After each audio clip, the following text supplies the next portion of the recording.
presença, pelo convite que você recebeu. Gostaria também de conhecer os nossos visitantes, você que veio convidado por algum irmão da igreja, você pode ficar de pé.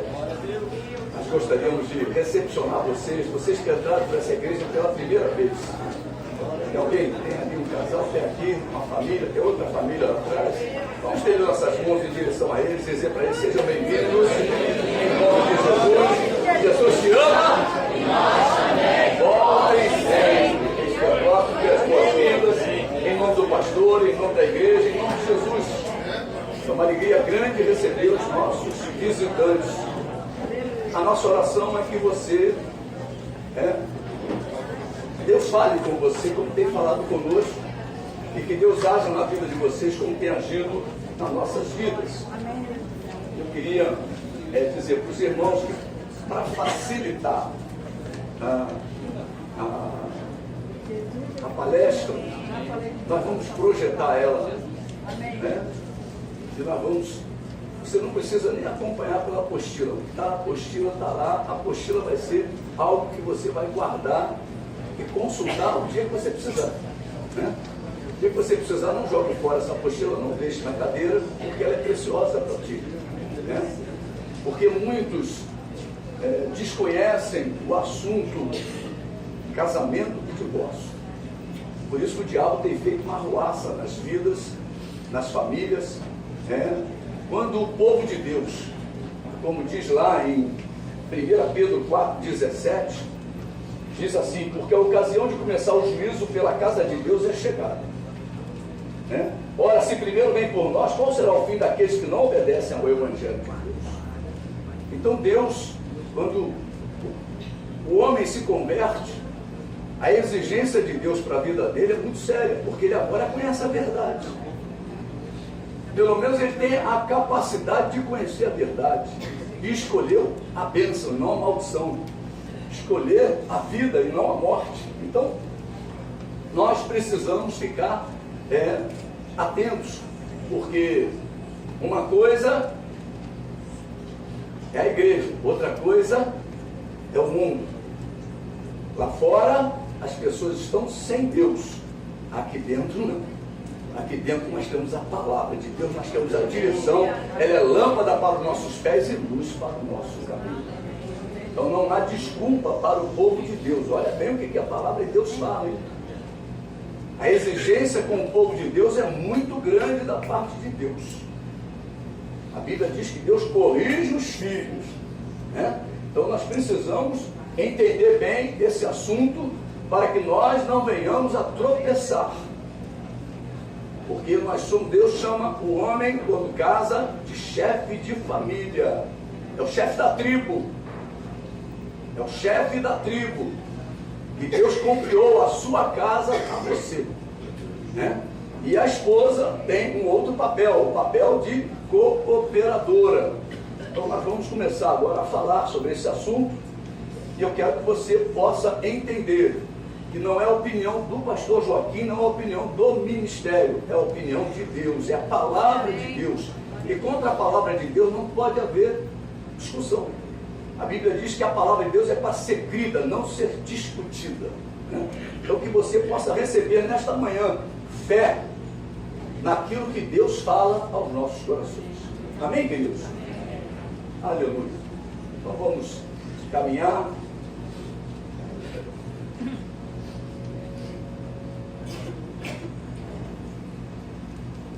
Casamento versus divórcio. Então nós vamos começar a andar na verdade prática. O divórcio sempre traz sérias consequências à família. Por isso Deus odeia o divórcio. Tá, amados? Você pode dizer comigo: Deus odeia o divórcio. E a Bíblia diz que nós temos que ter os mesmos sentimentos do Senhor. Amém. Então olha bem como é que é a coisa. E quando Deus fala, fala para o seu povo. Deus, quando chama o homem para se tornar povo dele, ele agora começa a falar com este homem, com essa mulher, de uma forma diferente do que o mundo fala. O que quer dizer casamento? É a união voluntária de um homem e uma mulher nas condições sancionadas pelo direito, de modo que se estabeleça uma família legítima. Essa é a descrição de casamento. Mas olha só o que aconteceu no dia 2 de julho de 2015. O dicionário Michaelis mudou a definição de casamento após pressão online, né? Pressão das redes sociais, de união legítima entre homem e mulher para ato solene de união entre duas pessoas. Então, se você for no Michaelis, você vai ver essa descrição a respeito de casamento. Mas não é a descrição de casamento, né? O que quer dizer divórcio? Divórcio é a dissolução do vínculo matrimonial. Isso quer dizer o divórcio. O divórcio é o desvínculo, a dissolução do vínculo matrimonial. Por ser algo traumático, o divórcio é sempre um assunto difícil de ser tratado. Existem pessoas que não o aceitam em nenhuma condição.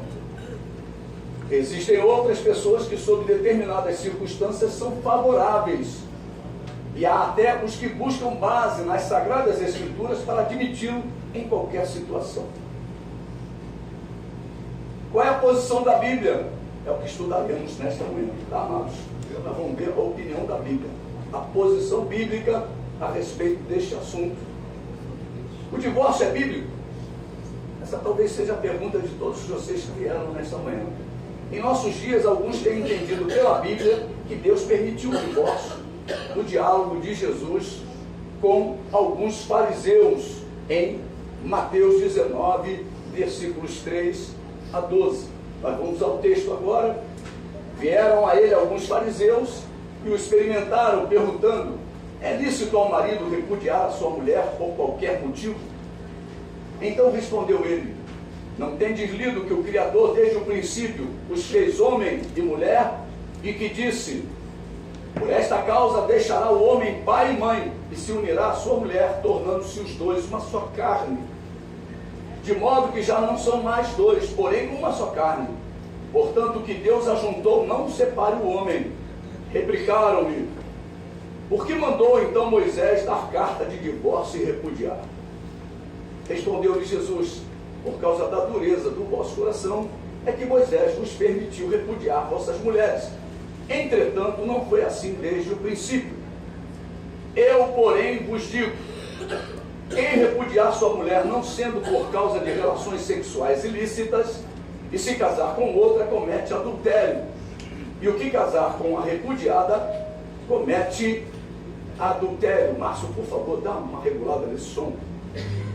Disseram-lhe os discípulos: se essa é a condição do homem relativamente à sua mulher, não convém casar. Jesus, porém, lhes respondeu: nem todos são aptos para receber este conceito, mas apenas aqueles a quem é dado. Porque há eunucos de nascença, há outros a quem os homens fizeram tais, e há outros que a si mesmos se fizeram eunucos, por causa do reino dos céus. Quem é apto para o admitir, admita. Esse é o texto que nós vamos usar como base para o estudo de hoje, né? Terá mesmo o Senhor Jesus permitido o divórcio, tal como Moisés fez sob a lei? Só mesmo analisando as Escrituras e comparando Escritura com Escritura é que poderemos chegar à verdade. Naqueles dias, no período interbíblico, o que é o período interbíblico, né? É o período de tempo entre o Novo e o Antigo Testamento, entre o Antigo e o Novo Testamento.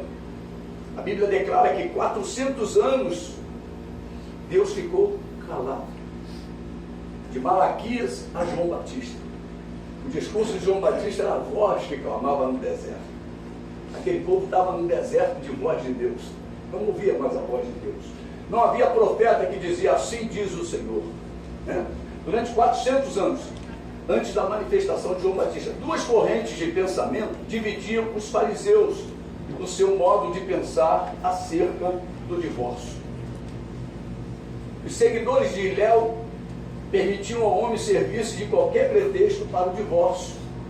enquanto que os seguidores de Shammai afirmavam que só se podia admitir o divórcio em caso de adultério.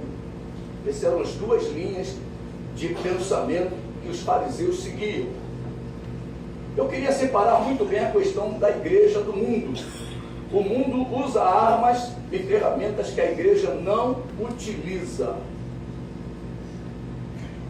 Por exemplo, no mundo paga-se o mal com o mal. O rancor é valorizado, não se perdoa. No mundo é toma lá da cá. No mundo utiliza-se o divórcio quando uma crise alcança a família. A separação é a solução.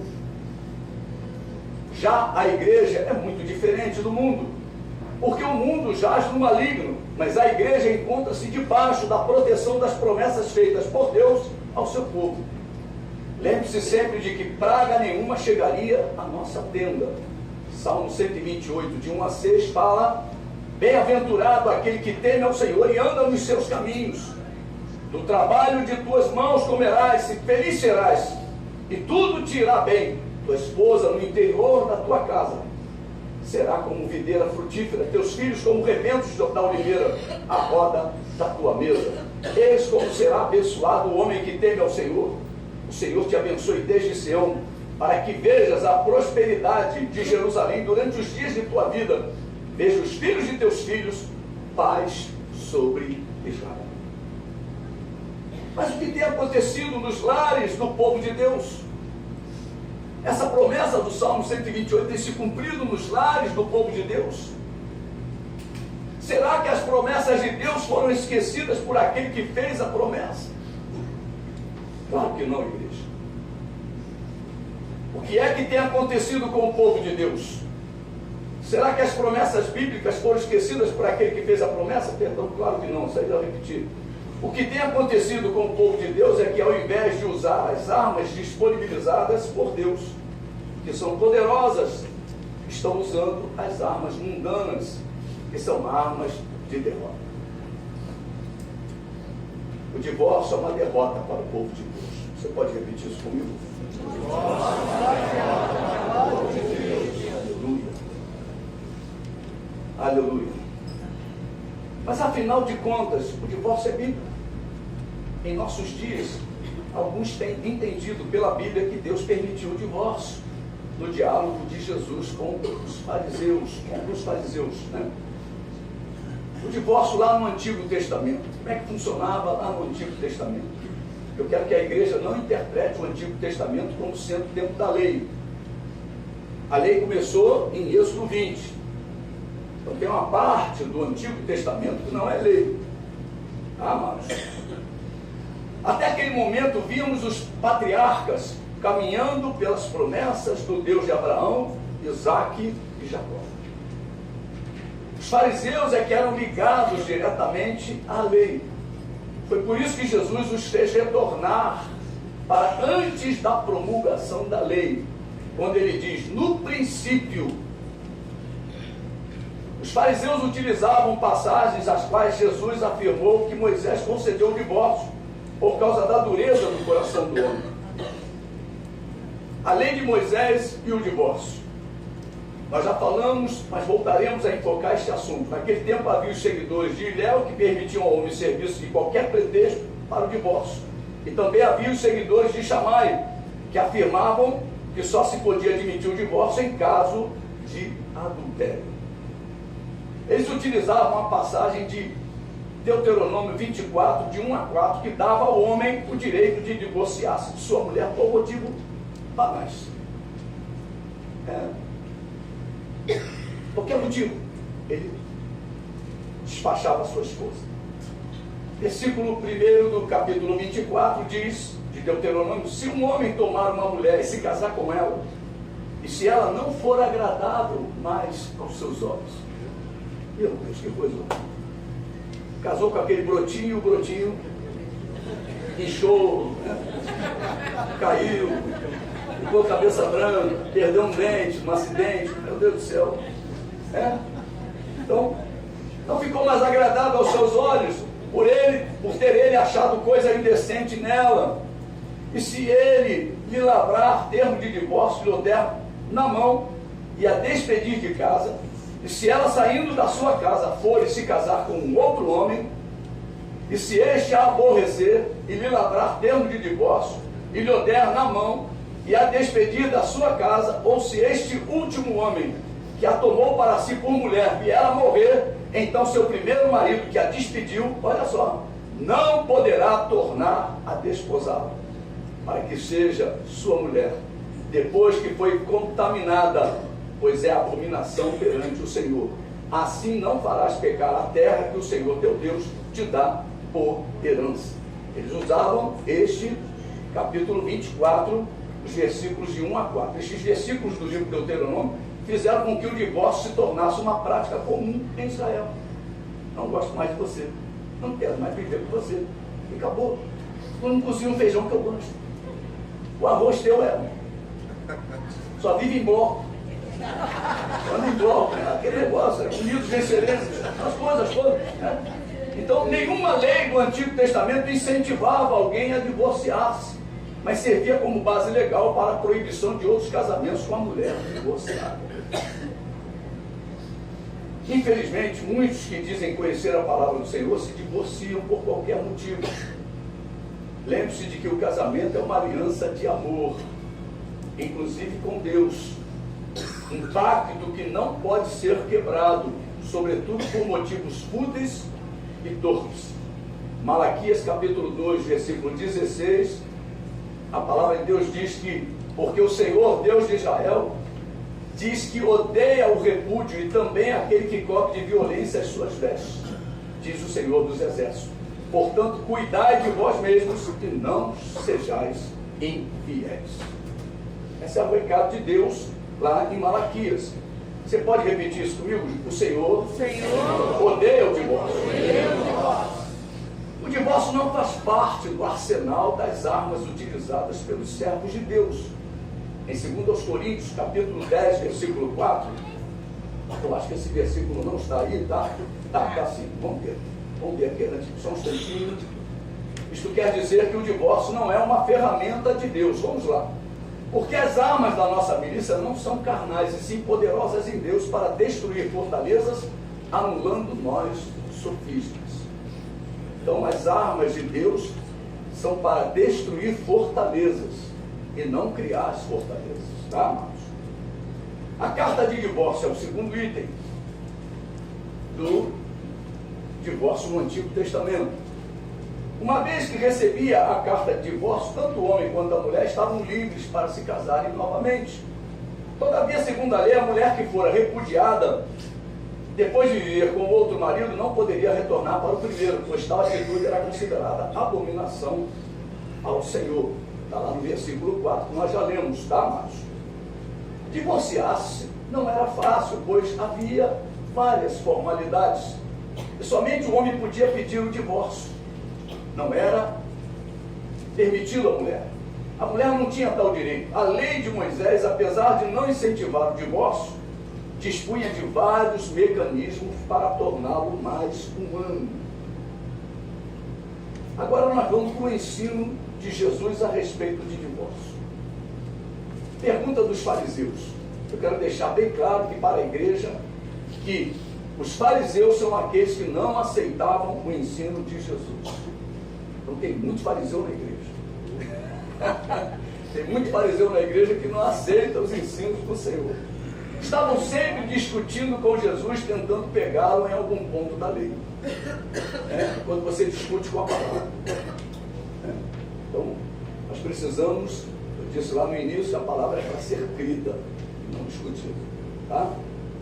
Jesus veio trazer a graça e a verdade. De João, capítulo 1. A lei era boa, mas os fariseus distorciam as orientações de Deus para o seu povo. A lei do divórcio, Mateus 3 a 12, 19, 3 a 12, nós já lemos lá no início. Nós temos aqui a lei de Cristo, no caso de divórcio, ocasionada como algumas outras manifestações da sua vontade por uma discussão com os fariseus. Ele suportou tão pacientemente as contradições dos pecadores que as transformou em instrução para os seus próprios discípulos. Então Jesus pegava uma situação complicada e dava a luz naquela situação para os seus discípulos. Quem é discípulo do Senhor, levante a mão e glorifique o nome. Glória a Deus. Então, é para nós. Aleluia. Observe aqui o caso proposto pelos fariseus, versículo 3. É lícito ao homem repudiar sua mulher por qualquer motivo? Os fariseus lhe perguntaram isso para provocá-lo, e não porque desejassem ser ensinados por ele. Algum tempo atrás, ele havia, na Galiléia, manifestado seu pensamento sobre esse assunto, contra aquilo que era uma prática comum. Lá em Mateus 5, 31 a 32, ele fala, olha, também foi dito, aquele que repudiar sua mulher, dê-lhe carta de divórcio. Eu, porém, vos digo, qualquer que repudiar sua mulher, exceto em casos de relações ilícitas, sexuais ilícitas, a expõe a tornar-se adúltera. E aquele que casar com a repudiada comete adultério. Jesus foi bem claro, né? E se Jesus, do mesmo modo, se pronunciasse agora contra o divórcio, eles fariam uso disso para indispor e enfurecer o povo de Israel contra ele, que olharia com desconfiança para alguém que tentasse diminuir a liberdade que eles tanto gostavam. Quem é que não gosta de uma liberdadezinha, né? Quando a palavra de Deus vem e te poda, você fica meio agitado, né? Era assim que estavam aqui os homens. Os fariseus esperavam que ele perdesse o afeto das pessoas, tanto por esse como qualquer um dos seus preceitos. Ou então a armadilha pode ter sido planejada dessa forma. Vamos ver a forma que eles poderiam também. Se ele dissesse que os divórcios não eram legais, eles o apontariam como um inimigo da lei de Moisés, que os permitia. E se dissesse que eram legais, eles caracterizariam a sua doutrina como não tendo em si aquela perfeição que era esperada na doutrina do Messias. Uma vez que, embora os divórcios fossem tolerados, eles eram vistos pela parte mais rígida do povo como não sendo algo de boa reputação. A pergunta dos fariseus foi a seguinte: será que um homem pode repudiar sua mulher por qualquer motivo? O divórcio era praticado como acontecia geralmente, por pessoas irresponsáveis e por qualquer motivo. Será que ele poderia ser praticado por qualquer motivo que um homem pudesse julgar adequado, embora fosse, como sempre, frívolo? Como também por qualquer antipatia ou desagrado? A tolerância, nesse caso, permitia isso. Lá em Deuteronômio 24:1 fala sobre isso. Nós já lemos esse texto, mas eu vou repetir. Se um homem tomar uma mulher, se casar com ela, e se ela não for agradável mais aos seus olhos, por ter ele achado coisa indecente nela, e se ele lhe lavrar o termo de divórcio, lhe o der na mão e a despedir de casa, olha, eles interpretavam esta passagem literalmente, e assim qualquer desgosto, mesmo que sem motivo, poderia se tornar a base para um divórcio. O divórcio, como eu disse lá no início, o divórcio é a dissolução do casamento. No direito brasileiro, é a oficialização do término de um compromisso conjugal e a oportunidade de se contrair novas núpcias. Para Deus, o divórcio é um ato nocivo, condenado em diversos textos da Bíblia, devido ao seu grande prejuízo para a instituição familiar. A resposta de Jesus aos seus acusadores: Jesus relembrou o princípio divino para o casamento, quando Deus fez o ser humano macho e fêmea, ambos uma só carne. Gênesis capítulo 2, versículo 24. Acho que esse aí eu vou ter que ir lá. Gênesis 2, 24 fala sobre isso.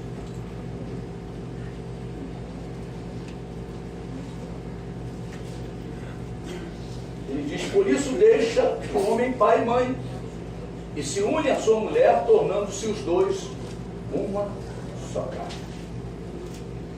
Vocês estavam fazendo aqui após formar a mulher e apresentar ela a Adão. Ele levou a mulher até Adão e uniu os dois, né? Foi o primeiro casamento lá no Jardim do Éden. Quem gostaria de casar no Jardim do Éden? O casamento do Marcão foi praticamente no jardim, né? Quem foi da hora foi show de bola, né? Marcão é minha. O parecer de Jesus quanto ao divórcio. Em certa ocasião, Jesus se deparou com a questão do divórcio, quando foi questionado por seus opositores. Isso porque nos anos finais do Antigo Testamento não era incomum os homens de Israel abandonar suas esposas para contraírem um novo casamento com mulheres mais novas e até de outras nações. O pecado se multiplicar. A Bíblia não. A Bíblia diz que um abismo chama outro abismo. Então, quando o sujeito começa a cair, ele vai caindo, né, ao sabor das suas catadupas, né? A palavra fala sobre isso, né? As quedas parece que vão levando o homem a uma outra queda.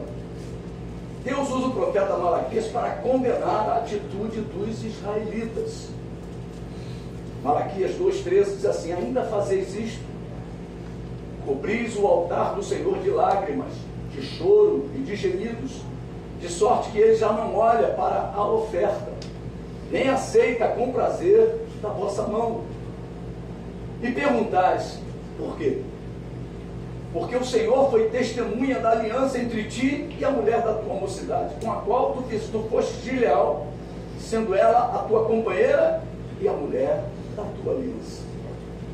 Porque o Senhor Deus de Israel diz que odeia o repúdio e também aquele que cobre de violência as suas vestes, diz o Senhor dos exércitos. Portanto, cuidai de vós mesmos e não sejais infiéis. Essa é a doutrina originária a respeito da união entre um homem e uma mulher. Ela reflete o plano de Deus para o casamento, considerando uma união indissolúvel. E Malaquias afirma que Deus não muda. Lá em Malaquias 3,6, né? Deus não muda. Você pode dizer comigo? Deus não muda. Não muda. Então Deus não varia. Hoje acordei com o divórcio. Ah, pode divorciar hoje. Amanhã não pode divorciar. Pelo amor de Deus, Deus não é assim. Senão nós seríamos o quê? Tontos. Teríamos um Deus que depende do dia que ele acorda. Não tem mulher assim? Não tem homem assim? Ele acordou hoje meio invocado. Segura a onda. Ela acordou hoje, meu Deus do céu.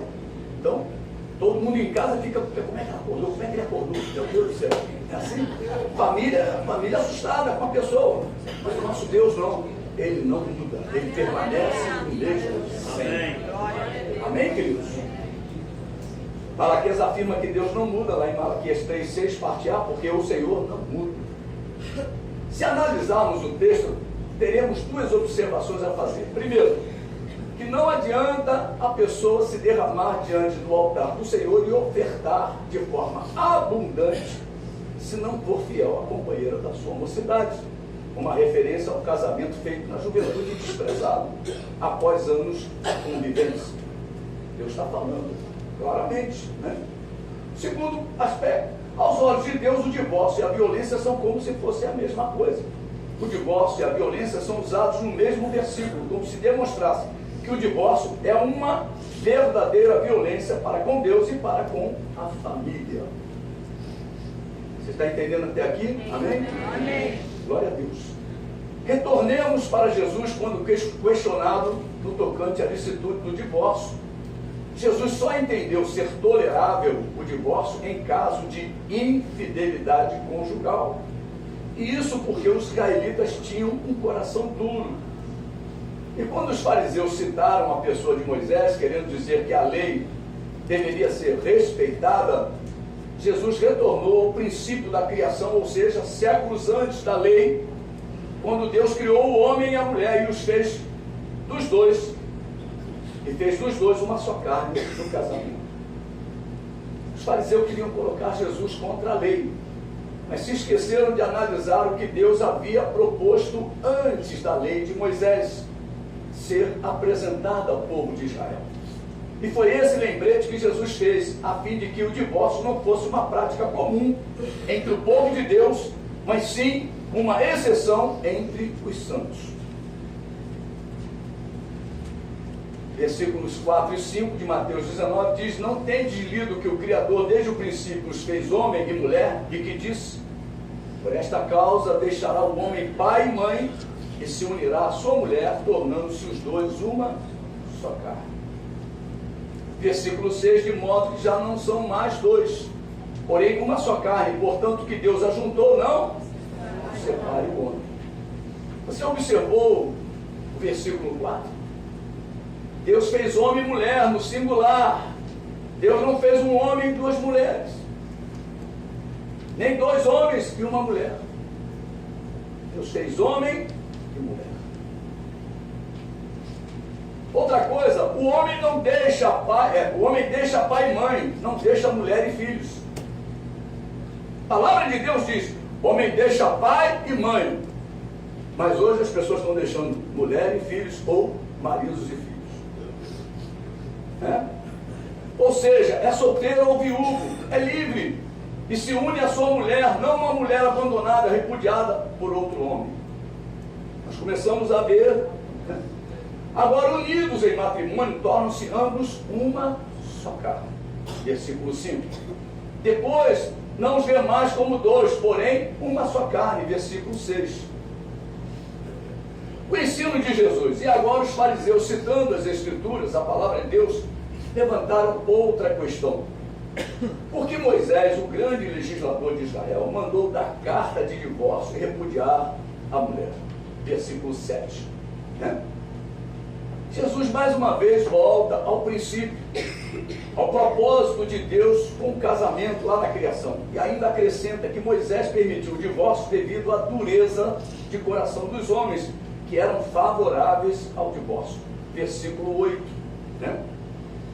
Nesse ponto do diálogo com os fariseus, Jesus abre a boca como filho de Deus e passa a legislar sobre o assunto, afirmando: eu, porém, vos digo. E o que foi que ele disse? Não posso negar que Jesus permitiu, através de uma exceção, a separação do novo casamento. Existe uma exceção, e nós vamos ver essa exceção. Que exceção foi essa? O que foi que ele disse que provocou nos seus próprios discípulos uma aversão, uma reação contrária ao casamento? Versículos 9 e 10.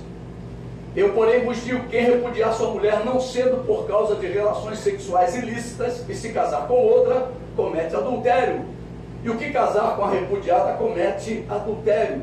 Disseram-lhe os discípulos: se essa é a condição do homem relativamente à sua mulher, não convém casar. A palavra dita por Jesus no original é a palavra grega porneia.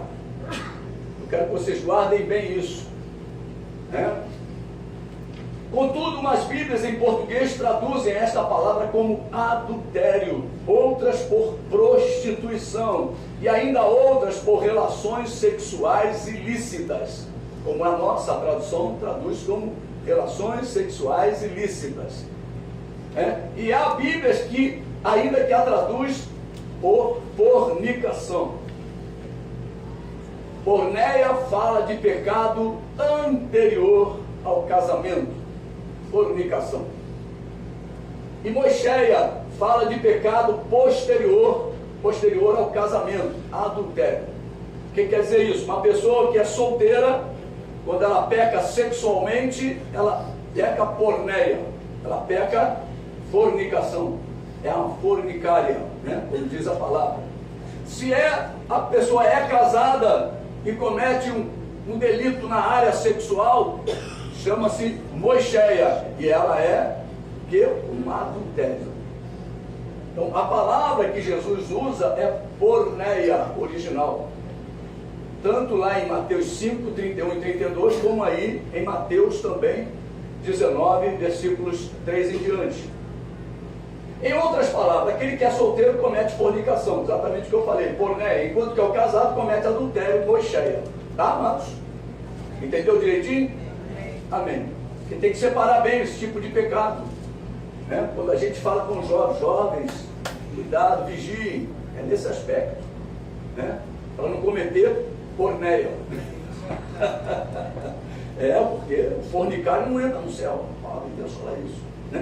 Se formos traduzir por adultério, a palavra dita por Jesus equivale a dizer que quem estiver cansado do seu cônjuge basta adulterar com ele. E pronto. Contra ele, perdão, com ele, não contra ele. E pronto. Eu estou cansado da minha mulher, vou sair com uma outra. Adultério e estou livre. Pelo amor de Deus.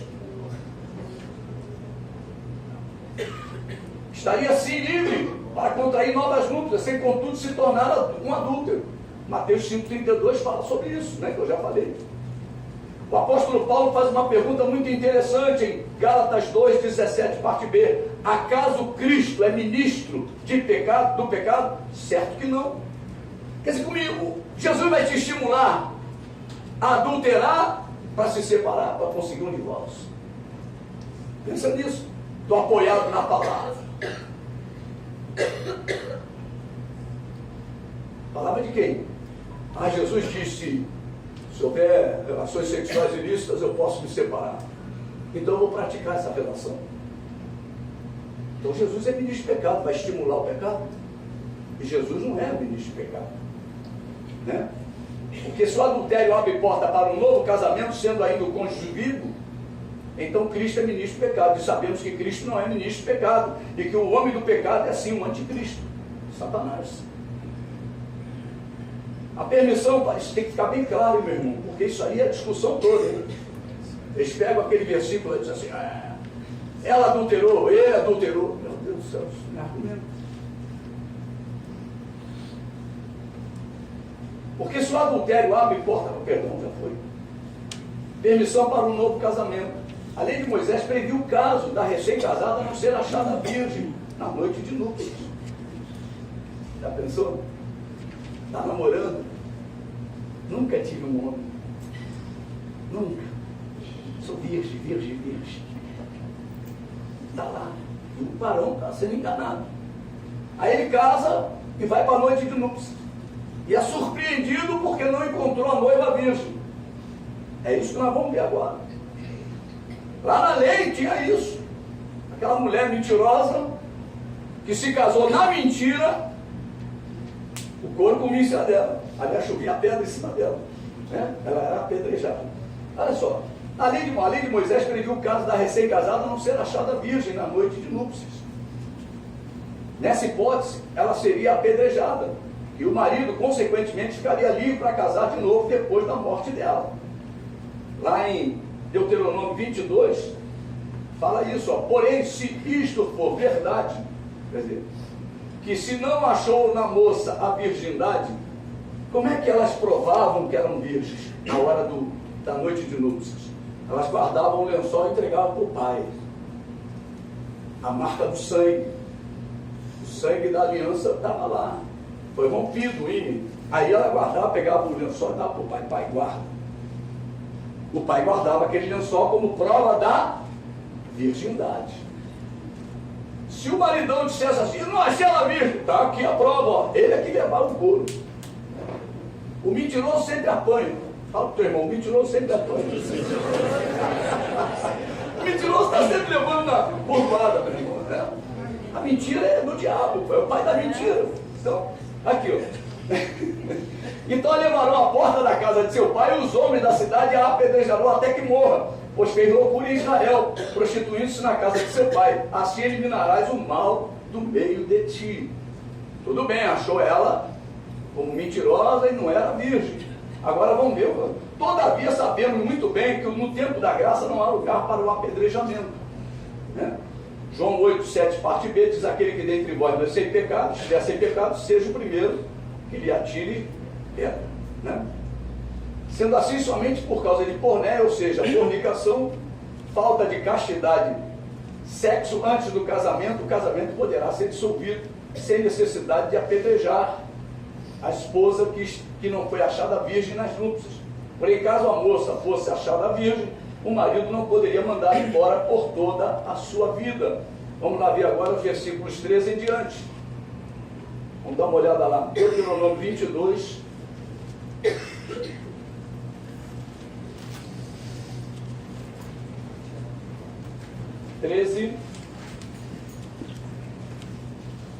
a 19, pequenininho.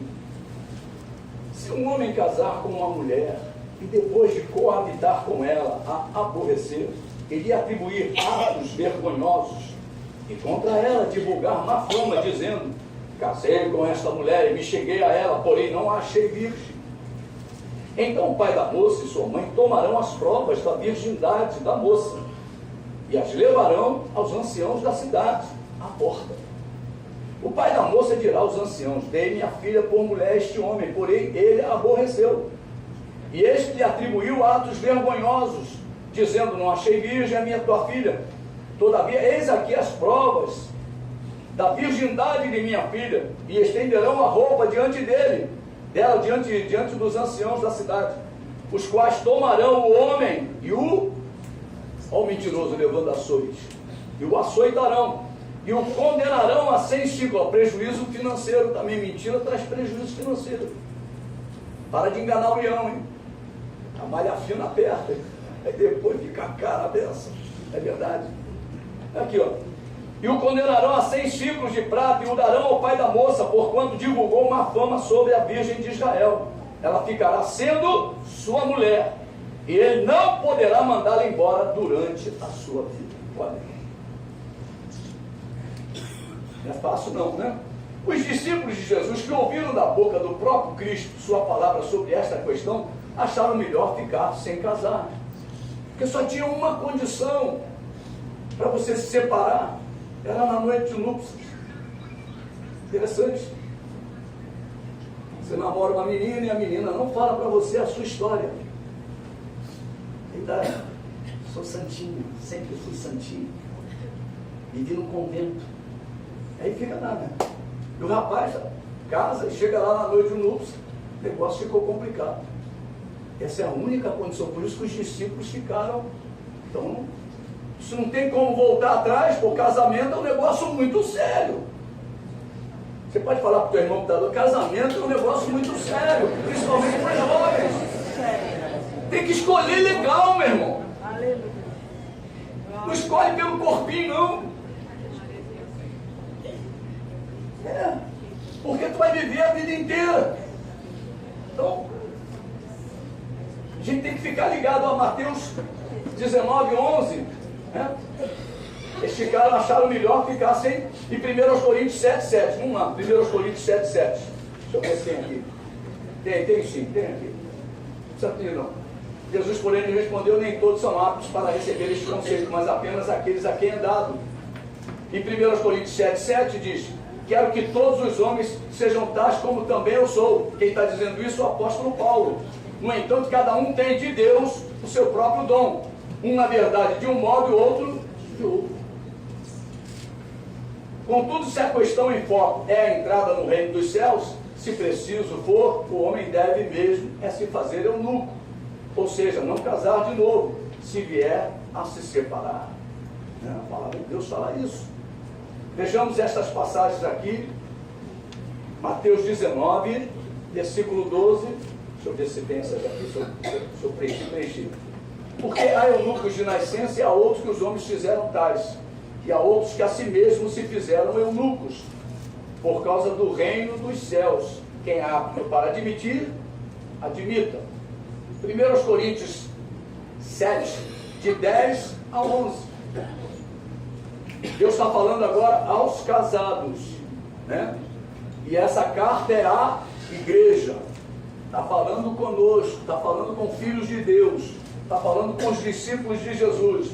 Ora, aos casados, ordeno, não eu. O apóstolo Paulo diz: não sou eu que estou ordenando, não, mas o Senhor. É Deus que dá essa ordem, que a mulher não se separe do marido. Se porém ela vier a separar-se, que não se case ou que se reconcilie com seu marido. E que o marido não se aparte de sua mulher. Isso é a ordem de Deus. Tira da cabeça qualquer coisa que possa estar passando, né? Marcos 10, versículo 10 a 12. Também um recado forte que fala exatamente a passagem de Mateus 19, descrita por Marcos. E aí, cada um, né, descreve com um pouquinho mais. Se eu pegar aqui 10 pessoas para pregar sobre o mesmo texto, nós vamos ouvir várias histórias daquele texto, né? Porque é a visão. Eu estou enxergando a igreja daqui para ali. Estou vendo uma coisa, e você está vendo a igreja daí para cá. Você está vendo outra coisa, mas todos nós estamos vendo a igreja. Tá, amados? Então, os discípulos que ouviram aquela conversa toda com os fariseus vão para casa com Jesus. E aí diz, em casa voltaram os discípulos a interrogá-lo sobre esse assunto. Que assunto? Divórcio, separação. E ele lhes disse, quem repudiar sua mulher e casar com outra comete adultério contra aquela. Meu Deus. E se ela repudiar seu marido e casar com outro, comete adultério. Meu irmão, a palavra de Deus diz que os adúlteros não entrarão nos reinos de Deus. Mas o que acontece é o seguinte, essa igreja aqui pensa dessa forma, eu vou para aquela dali que pensa diferente. E resolva a minha situação. Então nós precisamos ficar atentos. É a palavra que nos salva. Não é a igreja que nos salva. Você pode falar? Não é a igreja que nos salva. É a palavra que nos salva. Então preciso estar alinhado com a palavra. O que me traz o sossego na alma é a rocha. É onde eu estou apoiado. Um dos maiores terror que o homem sofre é o terremoto. Porque o chão dele treme. O chão, quando começa a tremer, você não sabe o que tu vai fazer, pô. Tua segurança tremeu. Você está em pé aqui direitinho e começa a tremer o chão. Meu Deus do céu, tu imagina que agonia que não deve ser. Aquilo que você considerava firme, foi abalado. Então a única coisa que não se abala é a palavra. A palavra não se abala. Se você ficar preso à igreja, vou para aquela dali, que aquela dali faz isso, aquela dali aceita isso, aquela dali aceita... Meu Deus do céu, você está correndo atrás de homens. Mas se você botar os teus olhos diante da palavra, você será um bem-aventurado. É o que a palavra fala. E nós precisamos entender que crente, quando separa, se unir, está em adultério. Se unir a outra parte, está em adultério. E a gente vê um monte de crente vivendo dessa forma. Estou falando de crente, não estou falando de mundo não, tá? Porque o juízo de Deus começa pela casa do Senhor. Por aqueles que conhecem a palavra, ou pelo menos deveriam conhecer. A única condição para um novo casamento, sem ser por falecimento de um dos cônjuges, é por porneia. É por pecado antes do casamento. Quando há o casamento, e aí o casamento aconteceu o quê? O noivo é surpreendido pela noiva não virgem. Esse é o único motivo pelo qual Jesus afirmou que se podia encerrar uma união. É aquela união que se iniciou na mentira, no engano. Meu irmão, tu já pensou uma união para a vida toda se iniciar na mentira? Quando eu realizo cerimônia de casamento, eu digo sempre, fulano e ciclano, não permitam que a falsidade entre no seu lar. Não permita que o engano entre na sua casa, na sua família. Baseie-se sempre na certeza, na verdade. Sejam verdadeiros um para com o outro. Porque o diabo não tem como penetrar. Como é que o diabo vai entrar numa fortaleza de Deus? Uma fortaleza onde a verdade é cuidada. O que pensamos? Como filhos da verdade convertidos durante a nossa caminhada neste mundo sem Deus, devemos abrir o nosso coração e confiar ao nosso futuro cônjuge toda a nossa história. Então agora aos novinhos aí que estão, abre o teu coração e conta toda a tua história para o teu namorado, a história para aquele que você pretende se casar, Ele tem que conhecer você, ele não vai ser surpreendido. Chega na hora da noite de núpcia, você tira o olho de vidro, a orelha de mecânica, a dentadura, arranca a mão falsa, meu Deus, meu Deus do céu! Conta a verdade, eu não tenho um olho, esse olho é de vidro, essa orelha aqui é isso, vai contando, eu não tenho dente, se ele guardar você mesmo, ele vai casar contigo. Você está entendendo o que eu estou falando? A verdade precisa ser explícita. Se você tem chulé, fala para ele, eu tenho chulé. Ele vai Está te dando já todo o presente dele, vai ser dar o filho que quer. Essas coisas vai estar dando, que é para poder resolver os problemas. Não é verdade? Porque é para a vida toda, mas até que a morte separe. Então nós precisamos, né? Então, confiar ao nosso futuro cônjuge toda a nossa história. Né? O que Jesus está falando é que um relacionamento que deverá durar toda a vida até que a morte separe, não poderá começar na mentira. Amados, justificativas para o divórcio. Alguns estudiosos afirmam que a Bíblia dá apoio para o divórcio em algumas situações. Louvado seja Deus. Dará mesmo a Bíblia apoio ao divórcio em alguns casos? Que casos seriam esses em que a Bíblia é invocada como que dando apoio ao divórcio com direito às novas núpcias? Primeiro caso, adultério do cônjuge. Baseia-se em Mateus 19:9. Eu, porém, vos digo, quem repudiar sua mulher não sendo por causa de relações sexuais ilícitas e casar com outra comete adultério, e o que casar com a repudiada comete adultério. A palavra no grego é porné, nós já vimos, sexo antes do casamento, fornicação, e não adultério fora do casamento, sexo fora do casamento, que no grego é moicheia. Segundo caso foi no tempo da ignorância. Ele quer casar, quer separar, né? E ele diz que aquilo ali foi no tempo da ignorância. Ele aceitou Jesus, fala para uma mulher, é um caso sério. Ou a mulher aceita Jesus, vem para a igreja, o meu marido é um caso sério. Só Jesus na causa.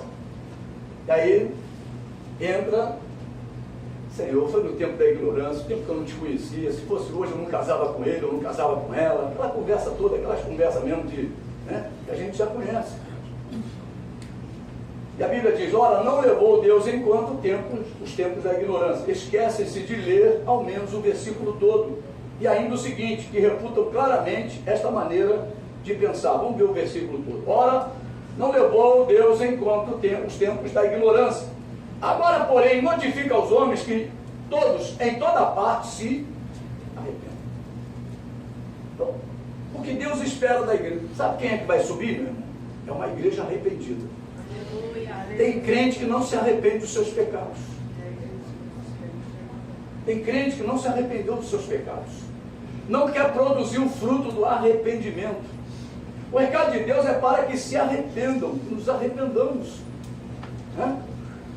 Terceiro caso, não foi Deus que ajuntou o meu casamento.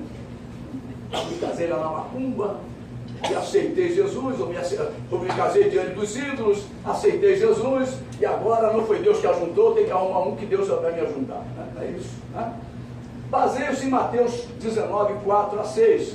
Então respondeu ele, não tendes lido que o Criador desde o princípio os fez homem e mulher, e que disse, por esta causa deixará o homem pai e mãe, e se unirá à sua mulher, tornando-se os dois uma só carne, de modo que já não são mais dois, porém uma só carne. Portanto, que Deus ajuntou, não separe o homem.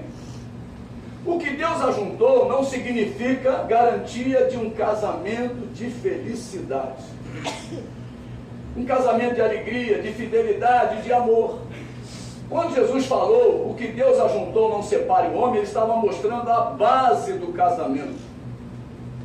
São duas pessoas livres, tornando-se uma só carne. Deixou pai e mãe e se uniu à sua mulher. Esse casamento foi Deus que ajuntou. Porque a base dele é lícita. Deus ajunta pessoas assim, livres, solteiras ou viúvas, e que se tornaram uma só carne com o seu cônjuge. Isso o homem não pode separar, porque foi Deus que ajuntou. É a base. Tá? 1 Coríntios 7, versículos 10 e 11, diz, ora, aos casados ordeno, não eu, mas o Senhor, que a mulher não se separe do marido, se porém ela vier a separar-se, que não se case ou que se reconcilie com seu marido, e que o marido não se aparte de sua mulher. Amém, queridos? Então nós estamos vendo aí, Romanos 7, 2 e 3, ora, a mulher casada está ligada pela lei ao marido, enquanto ele vive. Mas se o mesmo morrer, Desobrigada ficará da lei conjugal, de sorte que será considerada adúltera se vivendo ainda o marido unir-se com outro homem. Porém, se morrer o marido, estará livre da lei e não será adúltera se contrair novas núpcias. Oh, aleluia. Amados, morreu o maridão. E no casamento ela está chorando lá junto ao caixão. Ela levanta os olhos e vê aquele cartão. O coração dela volta a bater. Ele já morreu, está livre ela. Mas a sociedade vai dizer o quê? Era aliante, isso era uma traíra. Eu sei. Não é verdade? A sociedade julga muito. Qual é o tempo de luto? 1 mês, 2 meses, 3 meses, 1 ano? Meu irmão, o tempo que for vai dizer que já conhecia. Não respeitou o defunto. É verdade, mas a Bíblia diz o quê? Olha, se o mesmo morrer, desobrigada ficará da lei conjugal. Ela agora é livre. É livre. Estou falando de surpresa, levantou e viu. Não é aquele que já está namorando, o marido viu que está namorando. Para com isso, né? Isso não. Isso aí já é, porque a Bíblia diz, olha, até em pensamento você já pegou. A Bíblia fala, se você pensou, já pegou. Já pegou. O negócio é sério. Com Deus o negócio é estranho, porque Deus vai no pensamento. O terreno que Deus gosta de passear é coração, meu.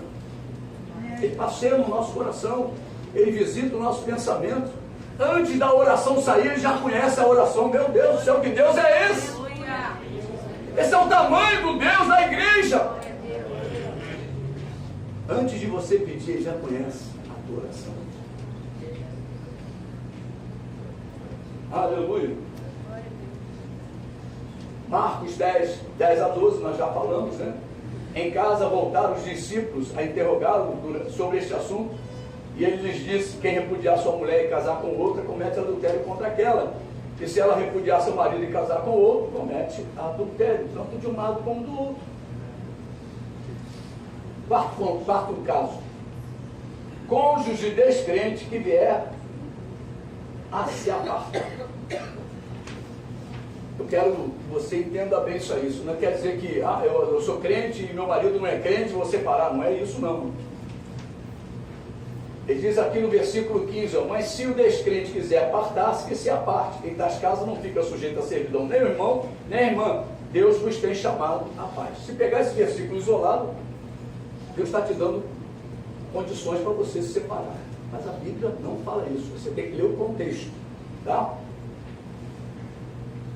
O capítulo 7 de 1 Coríntios registra respostas do apóstolo Paulo àquela igreja, a questão sobre casamento. Essas questões sobre o casamento envolviam muitos assuntos, né? O primeiro ensino de Paulo é aos solteiros e viúvos. Ele diz, versículos 8 e 9: aos solteiros e viúvos digo que lhes seria bom que se permanecerem. Vamos voltar. E aos solteiros e viúvos digo que lhes seria bom se permanecessem no estado em que eu também vivo. Caso, porém, não se dominem, que se casem, porque é melhor casar do que viver abrasado. Então tem jovem que fica abrasado.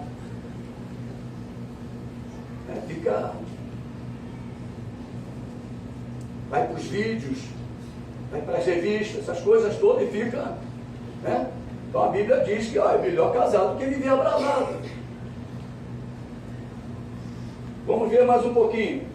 Aos casais crentes casados. Ora, aos casados ordeno, não eu, mas o Senhor, que a mulher não se separe do marido. Se porém ela vier a separar-se, que não se case ou que se reconcilie com seu marido. E que o marido não se aparte de sua mulher. Versículos 10 e 11, tá?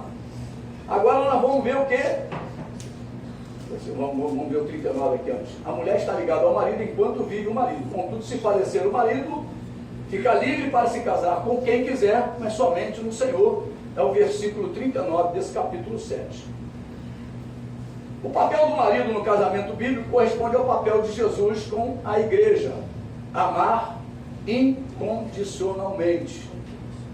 Efésios 5, 25 fala isso. Maridos, amai vossa mulher, como também Cristo amou a igreja e a si mesmo se entregou por ela. Este ato de amar a esposa como Cristo ama a igreja fará com que a esposa se apresente ao marido como uma esposa gloriosa, sem mácula, nem ruga ou coisa semelhante, porém santa e sem defeito. Trará segurança ao casamento. O marido tem que amar a mulher, não importa como ela seja, como Cristo ama a igreja. Quantas vezes nós já botamos o joelho no chão e falamos: Senhor, tem misericórdia, Senhor, perdoa. E Jesus, que é o nosso noivo, né? Futuro marido, né? Vai ter as bodas, ele vem, nos perdoa, nos consola, nos conforta. Esse relacionamento, Deus compara o papel do marido ao papel de Jesus com a igreja. E isso fará com que, porque o amor de Deus nos constrange. A Bíblia fala isso. Então, o que nos faz nos tornarmos uma igreja gloriosa, sem mancha, sem mácula, é o amor de Deus em nossas vidas. Então, o papel do marido é fundamental. O papel do marido é fundamental. Muitas vezes nós louvamos aqui que Deus nos ama. O marido não fala para a mulher que ele ama. Ele não fala para a nossa esposa: eu te amo. Às vezes, o relacionamento está tão difícil. Te amo. Te amo. Te amo. Fica, fala muito rápido, né? Meu irmão, gosta de ouvir, ó. Eu te amo. É assim, meu irmão, vai quebrando barreiras. Quando Deus fala que nos ama, meu irmão, rebenta com o diabo na nossa vida. Não importa o que está fazendo a igreja, Jesus nos ama. Não importa o relacionamento, o marido tem que expressar o amor de Deus pela igreja, o amor do Senhor pela igreja. Esse é o papel do marido. Mulher não quer fazer almoço, eu te amo. Mulher não quer fazer janta, mas eu te amo. Se ela no dia seguinte não quiser fazer de novo, fala para ela: paga o almoço hoje, porque eu te amo. Porque não tem jeito. Ela tem que pagar também. Ela não quer trabalhar. Ela tem que pagar. A Bíblia diz: quem não trabalha não come. A Bíblia fala isso. Quem não trabalha não come. É verdade? O lar é uma divisão de tarefas. O lar é uma divisão de tarefas. No início, normalmente o homem dificulta muito.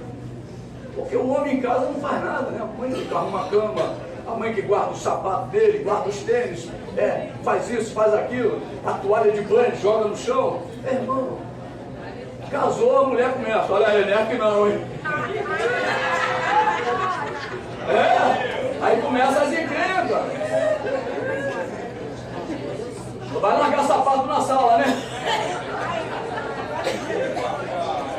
É verdade? Começa a vir as encrencas. O sujeito está penteando o cabelo, olha o espelho todo. Estou falando com um monte de gente. Eu também fica atrás, olha o espelhinho.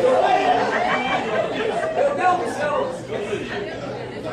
Os carecas estão livres. Então, mas é verdade, né, Sebastião? Quando tinha cabelo, não era isso? Então nós precisamos entender que o casamento é uma montagem. Ele vai se montando e ela também, né? Vamos adequando os espaços, que a casa é uma responsabilidade. Lavar a louça. Meu irmão, não comi no prato, por que eu não posso lavar? É dela, a obrigação é dela. Meu irmão, se ela ficar dodói, tu é que vai lavar. Então já começa a treinar. Começa a treinar, pô. Botou avental, tu não é gay, não. Botou avental e... Glória a Deus. Aleluia. Não somos... Não virou que baitola, não? Não virou, não, meu. Não virou, não. Você é cabra macho. Ovelha do Senhor. Amém? Este ato de amar a esposa como Cristo ama a igreja fará com que a esposa se apresente ao marido como uma esposa gloriosa. Poxa, meu marido hoje lavou minha louça, também vou enchendo de beijo. O marido dele para ver o futebol, ela vai lá. Agora não, mulher, agora não, que eu quero ver o Neymar. Eu acho que foi praga da boa mulher. Não vai ver Neymar nenhum. Jesus de Nazaré. Meu Deus. Sem manchas, sem máculas, nem rugas, nem coisa semelhante, porém santa e sem defeito. Olha, a segurança volta ao casamento, porque houve o compartilhar, houve a divisão de tarefas. Pô, mulher, hoje eu estou ocupada dessa, poxa, vai a varanda para mim. A varanda lá de casa é onde começou a igreja. Uma varanda de mais ou menos uns 120 metros quadrados. Você começa a varrer às 8 da manhã, 9h30 está acabando. Se tiver que passar pano, meio-dia. Não é fácil, não. Mariana atrás, né? Onde começou a igreja. Eu varro todo dia. Se a mulher for varrer a varanda, ela vai ficar com as costas doídas. Ah, já sei, não aguento mais horas. Eu tenho que orar. Eu prefiro varrer. Eu varro e resolvo o problema. Se ela falar qualquer coisa de dor, eu falei, é piada. Está fazendo fita. Irmão, nós temos que ajudar um ao outro. Um dia nós demos amor a ela, nós temos que levar até o fim. É o caminhar da vida a dois. Não tem como, meu irmão, você fazer diferente. Né? Não tem como você fazer diferente. Vamos continuar aí. Ao grupo que chamou aos mais, né? Nós vimos lá os solteiros e viúvos, depois nós vimos os casados, e agora está entrando um grupo que o apóstolo Paulo chama de aos mais. Ele falou com os solteiros e viúvos, falou com os casados e agora está falando com os mais. Quem é os mais? Alguém conhece algum aos mais? Os mais são quem não é viúvo, quem não é solteiro e quem não é casado. É o amigado. Você está entendendo? A Bíblia fala dos amigados. Lá fora a pessoa fica, eles usam o verbo fiquei, né? Eu estou ficando com fulano. Estou lá, está ficando. Então, mas um deles se converte. Entra pela igreja e se converte. Olha lá. Quem é esse grupo aos mais? É quem não é solteiro, nem viúvo e nem casado. Porém tem mulher e marido. Ou marido, né? São os que são amaziados. Os amigados, amaziados. O que significa o termo amaziado? É um termo usado para caracterizar um casal que não é casado, mas vive junto. Ou seja, uma união estável amaziado, quando duas pessoas vivem como casados. O amaziado é formado por duas pessoas não casadas que se juntam e vivem como se o fossem. Ele chama de esposa, ela chama de marido. A conversa é como se fosse uma família, mas não são casados. E eles entram para a igreja, ou uma dessas pessoas entram para a igreja, vamos lá. E de que situação Paulo está tratando naquela altura? Alguém que vive amaziado e aceita Jesus como seu Senhor e Salvador, criando assim uma situação de julgo desigual. Que conselho deve ser dado? Então a pessoa está lá, ficou com alguém lá fora, está vivendo com aquela pessoa e ela aceita Jesus. Vem para a igreja, aceita Jesus, não importa se é o marido ou a mulher, tá? E qual é a orientação que tem que ser dada? É esse trecho aí da palavra que fala sobre isso. Vamos lá ver. Se o descrente quiser apartar-se, que se aparte. Se todavia permanecer, aceitando a nova fé do companheiro ou da companheira, deverão regularizar a situação conjugal se ambos forem livres. Interessante. 1 Coríntios 7,14, porque o marido incrédulo é santificado no convívio da esposa. Vamos lá. A pessoa entrou na igreja, a esposa entrou na igreja e aceitou Jesus, a mulher estava vivendo amaziada, entrou na igreja e aceitou Jesus. O marido ficou lá do lado de fora no mundo. Como é que ela vai agora levar Jesus para dentro da casa dela? Através da presença do Espírito Santo na vida dela. Como é que isso vai acontecer? Os princípios de Deus, ela vai começar, tudo que ela aprendeu na igreja, ela vai botar em prática na casa. Isso vai entrar em choque com o marido. O marido vai querer sexo, ela diz agora eu sou de Jesus. Só se regularizar. Você está entendendo? Diga amém. Porque eu agora sou noiva de Cristo. E o marido diz, que conversa é essa? Você é minha. Eu não divido nada com ninguém. Está dizendo que é de Jesus? Aí ele começa a botar uma pressão em cima dela. Ou eu ou Jesus? Tem isso. Tem um monte lá fora assim. Ou eu ou Jesus? E ela fala, eu encontrei com Jesus. Você vai ficar em segundo lugar, porque a Bíblia diz, se eu amar a você mais do que a Jesus, eu não sou digno dele. Se eu amar mais meu pai e minha mãe do que a Jesus, eu não sou digno dele. Se eu amar mais meus filhos do que a Jesus Cristo, eu não sou digno dele. Glória a Deus. Então, amado, eu quero dizer para você o seguinte, se quiser ir embora, vai. Aí ele diz, então eu vou. Nesse caso, ele pode ir e a irmã não fica debaixo de jugo de escravidão. Quem entendeu, diga glória a Deus. A mesma coisa ao contrário. Ele se converte e a mulher diz, não quero saber de crente. Começa aí de ir à igreja todo domingo, eu quero beber minha cerveja, eu quero fazer isso, eu quero fazer aquilo. Tudo bem. Eu quero ir para minha balada. Tudo bem, mas a partir de agora é o seguinte, se quiser ficar comigo, nós vamos regularizar a nossa situação. Você quer? Se ela não quiser, dela parte a separação. É sempre do descrente. O crente sempre vai lutar pelo seu lar. Aleluia. Aquele que conhece a verdade, conhece o Deus da família. Glória a Deus. Você está entendendo como é que a palavra de Deus fala? Olha lá. Porque o marido incrédulo é santificado no convívio da esposa. A esposa leva a presença de Jesus para casa. E da mesma forma o marido crente leva para a esposa incrédula. E ele diz assim, a esposa incrédula é santificada no convívio do marido crente. De outra sorte, vossos filhos seriam impuros, porém agora são santos. A Bíblia fala até de uma família que ficou e que gerou filhos. E aqui ele continua, olha só. Opa, chegou no fim? Agora nós vamos ter teatro, hein? Vamos ter teatro depois do almoço, hein? Vamos torcer para o teatro ser longo. Não vai pegar almoçar muito cedo. Não, mas tudo bem. Mas olha, eu queria agora deixar um pouquinho aí a pergunta, se você tiver alguma. Então, ficou alguma dúvida ainda com você? O Rogério está lá, peraí que eu vou. Deixa eu só desligar aqui, Rogério.